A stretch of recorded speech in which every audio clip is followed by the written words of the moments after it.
ఏకసంథాగ్ర అయిన ఆయన ఎందుకు చదివారంటే ప్రీతి అండి. ఒక విషయం విన్నారు చదివారంటే తెలియక కాదు, విని ఆనందించడం కోసం వింటారు మహాత్ములు కూడా. అలాగా ఆ మహానుభావుడు అంత ప్రేమగా చదివి అప్పుడు సూత్రభాష్యం రచించాడు. అందుకే విద్యారణ్యులు వారు వేదమునకు భాష్యం రచించిన విద్యారణ్యులు వారు పురాణముల యందు స్కాంద పురాణంలో ఉన్న సూత సంహితకు మాత్రమే భాష్యం రచించాడు ఆ మహానుభావుడు. ఎందుకంటే అది వేదాంత విద్య కనుక. అందులో కొన్ని అధ్యాయాలు శివుణ్ణి ఆత్మగా తెలుసుకోవయ్యా, అప్పుడే నువ్వు తరిస్తావు, శివోహం అనే స్థితి నీకు లభిస్తుంది. కనుక నీలో ఆత్మగా ఉన్న శివుడు 5 ముఖాలతో నిన్ను నడిపిస్తున్నాడు, 5 ముఖాలతో ప్రపంచం నడిపిస్తున్నాడు. అది తెలుసుకుని ఆ పంచముఖాల నుంచి వచ్చేటటువంటి సారభూతమైన మంత్రం కనుకనే 5 మంత్రాలు చాలన్నాం. పంచబ్రహ్మ మంత్రములు, పంచబ్రహ్మ మంత్రముల సారం పంచాక్షరి. ఇప్పుడు మొత్తం 11 అనువాకాల సారం రుద్రమని చెప్తూ 11 అనువాకాల సారమే కాదయ్యా, పంచబ్రహ్మ మంత్ర సారం కూడా అదే.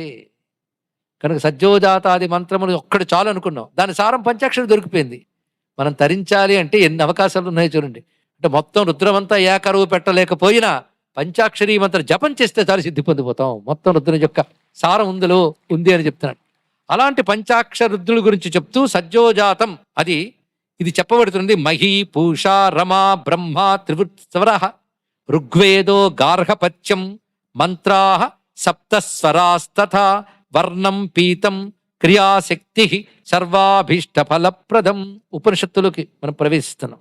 ఉపనిషత్తులో ఒక్కొక్క ముఖంలో ఏమున్నాయో చూపిస్తున్నాడు. 5 ముఖాలను మనం ఇలా ధ్యానం చేయవచ్చు. అది ముఖము అనగానే మనం వెంటనే అవయవాలు తయారు చేసేసుకుంటాం. అవయవాలు కాదు ఇక్కడ తెలుసుకోవాల్సినది, తత్వం.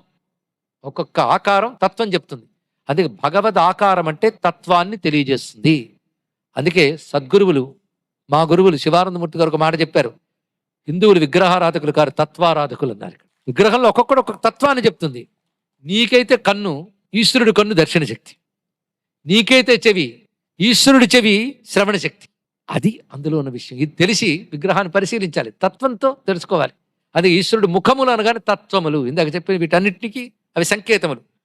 సజ్జోజాత తత్వంలో ముఖంలో మహి అంటే భూతత్వము, పూష అనబడే ఆదిత్యుడు, రమ అనే మహాలక్ష్మి, బ్రహ్మదేవుడు, అలాగే ఋగ్వేదము, గార్హపత్యము, మంత్రములు సప్తస్వరములతో ఉన్నాయి.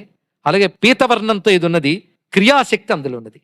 అయితే ఇంత వర్ణించారు కదా, మాకేమిటి అంటే ఈ ముఖాన్ని ధ్యానిస్తే వచ్చే ఫలితం చెప్తున్నాడు, సర్వాభీష్ట ఫలప్రదం.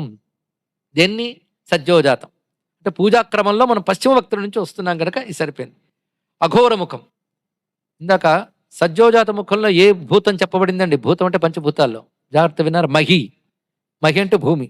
ఇక్కడ సలిలం, అక్కడేం చెప్పాడు? పూష సూర్యుడు, ఇక్కడ చంద్ర, అక్కడ రమ అన్నాడు, ఇక్కడ గౌరీ, గౌరీ స్వరూపం.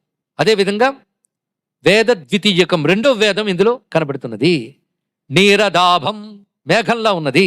సాంద్రం దక్షిణాగ్ని ఉదాహృతం, అక్కడ చెప్పబడ్డ అగ్ని గార్హపత్యాగ్ని మొదటిది, దీనిలో దక్షిణాగ్ని. అంటే వేదమునందు ఏవి ముఖ్యమో అన్ని వదనాలు ఉన్నాయి చూడండి. అందుకే 5 వదనాల్లో సర్వం ఉంది, ఇంకోటి ఏది అక్కర్లేదు.